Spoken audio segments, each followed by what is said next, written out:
going to look at iteration, which is the for loop. So before we start, Anula, that's right. Yes. You record for me the names of the students who are not come today.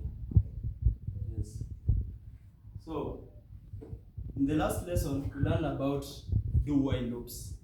Who can remember what was do-while? Who can define do-while? Do-while?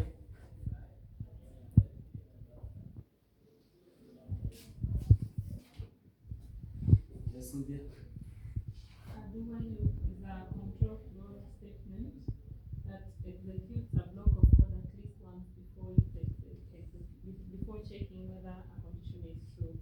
Yes, we say that is a type of a control structure which at least executes once before checking the code. So, and we say that the syntax, our syntax for do while was do,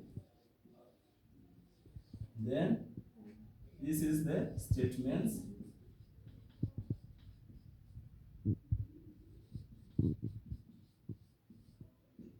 We say is do, then the statements to be executed, then. So today we are going to look at that type of looping, that is the for loop. And for example, when I say you write 10 statements or 100 statements, you will not write just one by one statement. You will need a code that will execute that type of statement. So think about what is a for loop. Think. After you think, just on the neighbor of your left or your right, just tell him what is a for loop. You have 2 seconds to play with the neighbor and tell him what is about the for loop. So, can someone tell us what is a for loop?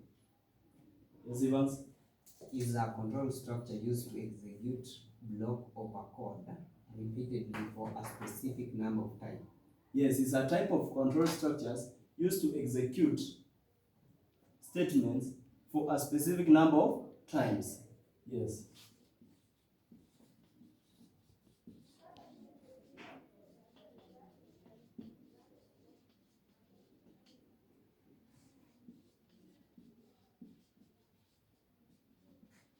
Specific.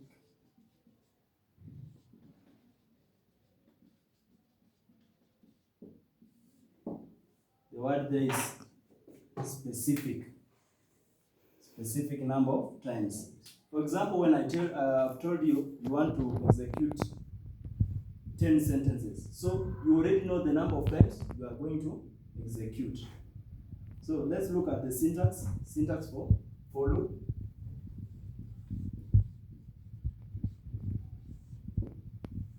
When I say syntax, main rules, we start with the word for.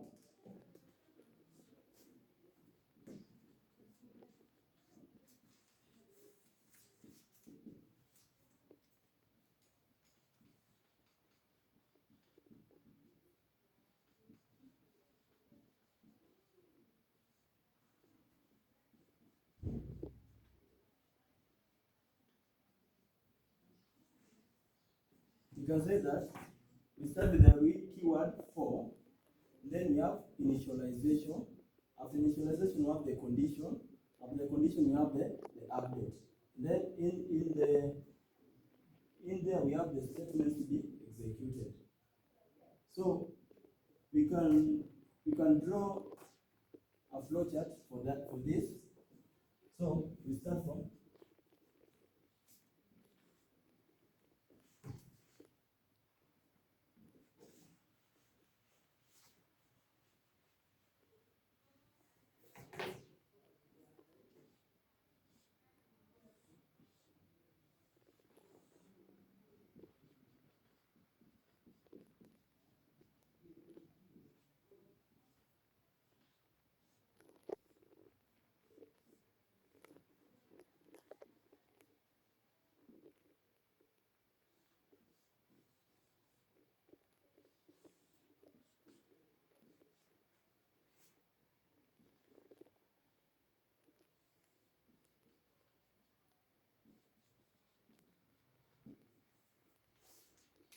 that start from initialization.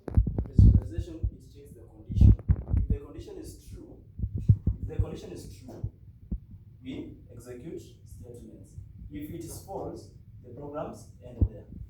So let's, for example, we want to print number 1 to 10. 1 to 10 or 1 to 5 numbers. I want you to, in your computers, we type a simple program just to print 1 to 5 numbers. Just type. I'm giving you 2 minutes. Type. Then someone will just tell me what he has just typed.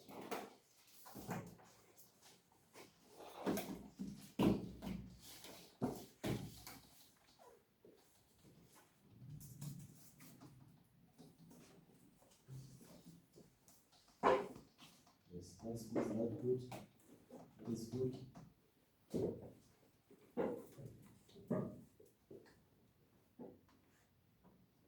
Yes, I'm seeing you are finished. So let me guide you. So we start with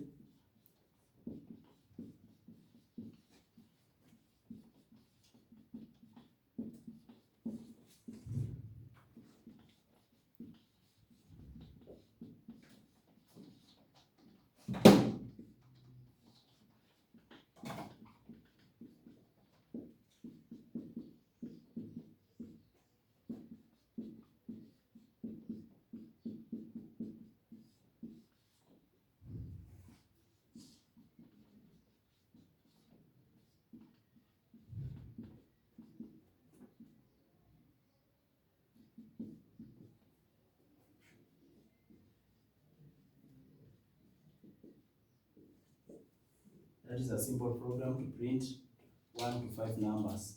Can someone share with us the output, please? Someone?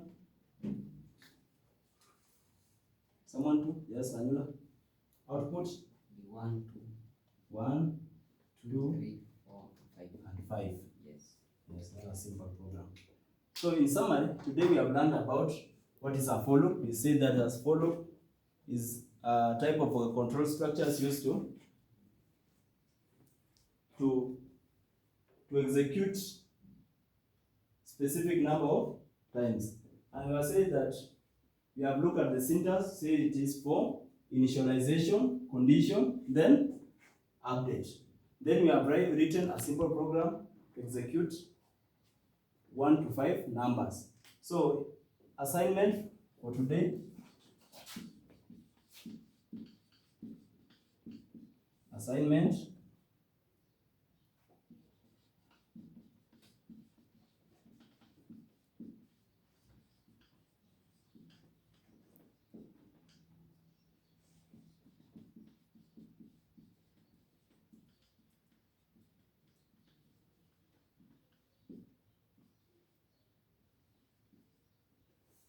Yes. Our assignment is just write a simple program to print odd numbers from 1 to 10. Have a blessed weekend.